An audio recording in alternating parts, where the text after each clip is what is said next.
नमस्ते भाइयों और बहनों, लकी न्यूज में आपका स्वागत है। बाकी अन्य जो कथा के नियम हैं वो आपको जब आज कथा ब्राह्मण में होगी तब बताएंगे। अच्छा, कलश किस किसने उठाए, जरा हाथ उठाएं। कलश क्यों धारण किए जाते हैं?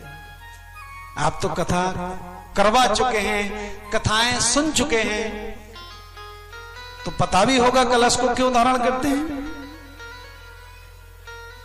सर्वप्रथम श्रीमद् भागवत में मेरे गुरुदेव कहते हैं कि जो माताएं कलश उठाती हैं उनके मन में बड़ी शंकाएं रहती हैं। कलश कौन कौन उठा सकता है, क्या क्या नियम होते हैं, कलश का क्या करना चाहिए, क्या नहीं करना चाहिए, और उठाएगी हर कथा में और नियम फिर भी याद नहीं होते।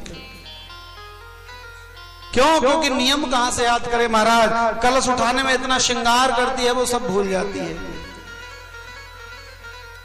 हाँ, पता चला कलश यात्रा होने वाली है 9 बजे और निकल रही है 11 बजे। क्यों? क्योंकि महारानी तैयार होके नहीं आई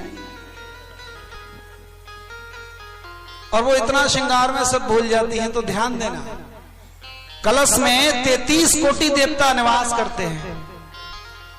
इसको केवल 5 वर्ष से ऊपर की कन्या और जिस वैधव्य माता, 5 से कम की कन्याएं और वैधव्य माता, वो केवल कलश को धारण नहीं कर सकती। जो विधवा मां है और जो 5 वर्ष से कम उम्र की कन्या है, बकाया 5 वर्ष पूर्ण करने के बाद कोई भी कन्या अपने मन वांछित फल को प्राप्त करने के लिए 7 दिन का प्रण लेकर यदि कलश को धारण करती है तो उसकी इच्छा अवश्य पूर्ण होती है।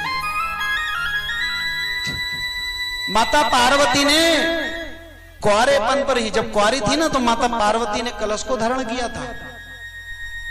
हिमालय राज की जो पुत्री है माता पार्वती, आपको कथा सुनाएंगे द्वितीय दिवस में। कल बड़ी सुंदर कथा आएगी, माता गंगा और माता पार्वती की कथा।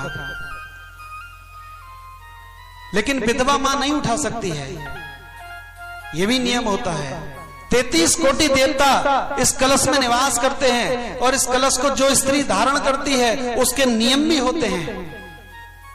और सारे नियमों को तो आप पालन नहीं कर सकते, परंतु एक नियम का पालन तो कर सकते हो कि एक आसन से बैठकर कथा को सुन सकते हो। बाकी तो नियम बहुत है, मैं बताऊंगा जब आज कथा ब्राह्मण में जाएगी तब आपको नियम बताएंगे। बाकी 33 कोटि देवता इस कलश में विराजमान हैं और नारियल जो आप देख रहे हैं ये कलश का मुख ढकने के लिए है। ये देवताओं को रोके हुए है। 7 दिन आपके कलश के ऊपर रहेंगे।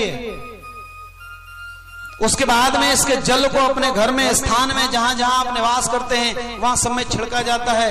थोड़ा थोड़ा जल प्रत्येक परिवार का सदस्य उस जल का पान करता है। फिर थोड़ा सा जल इसमें से माता गंगा में जाकर प्रवाहित किया जाता है और वहां से गंगा जल लाकर फिर उसका पान करके पूरे घर में उसको छिड़का जाता है।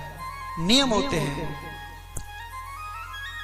पुत्र प्राप्ति जिसके माता के पुत्र नहीं हो रहा हो वो श्रीमद् भागवत का कलश धारण करे और कलश धारण करके रोज परिक्रमाएं भागवत जी की लगाए, कम से कम 7 परिक्रमाएं लगाए। वैसे तो परिक्रमाएं बहुत हैं, अभी हम आपको बताएंगे।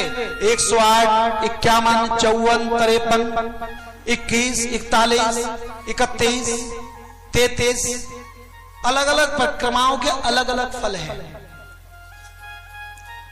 इसलिए जिन्होंने कलश को धारण किया है वो प्रातः काल में आकर सीधा यहां आए। यदि चाहती हैं कि पुत्र की आयु दीर्घ हो, आपके पति की आयु दीर्घ हो, तो एक लौंग का जोड़ा लेकर आना घर से। अब देखो यहां आप परिक्रमा तो कर सकते हैं, अगर इसके ऊपर चढ़ सकते हैं तो यहां से, और परिक्रमा लगाकर उतरना और चढ़ना थोड़ा कठिन है यहां, तो कल से थोड़ा इंतजाम कर लेना, एक सीढ़ी यहां बना लेना दोनों तरफ। ये जो व्यास गति है इसी की परिक्रमाएं भागवत जी की। प्रातः काल आकर एक दीपक जलाएं जिसका जहां कलश रखा है और परिक्रमा कर कर उसमें लौंग का जोड़े से, लक्ष्मी से यानी सिक्के से भी आप परिक्रमा कर सकती हैं। उसके अलग अलग फल हैं, आपको बताएंगे आज। फूल से आप चाहते हैं घर में समृद्धि रहे, परिवार फले फूले, तो केवल एक फूल या पुष्प लेकर आए, उससे भागवत जी की परिक्रमा करके वो पुष्प अपने कलश पर चढ़ा दें। लौंग का जोड़ा कलश के अंदर डाल दें। माता लक्ष्मी का सिक्का आप लेकर आती हैं, हाथ में लेकर ओम नमो भगवते वासुदेवाय, लेकिन माताएं ओम न बोलें। ओम का जाप कोई स्त्री नहीं कर सकती। शास्त्रों में वर्णन आता है कि स्त्री को कभी ओम का जाप नहीं करना चाहिए, क्योंकि ओम की जो ध्वनि है वो नाभि से निकलती है और माता की नाभि के ऊपर गर्भ होता है, और जब ओम निकलकर बाहर आता है तो वो दूषित हो जाता है। इसलिए कभी स्त्री को ओम का उच्चारण नहीं करना चाहिए, केवल नमो भगवते वासुदेवाय। हाँ, किस अवस्था में स्त्री ओम का उच्चारण कर सकती है? जब अपने पति के साथ बैठी हो पूजन में।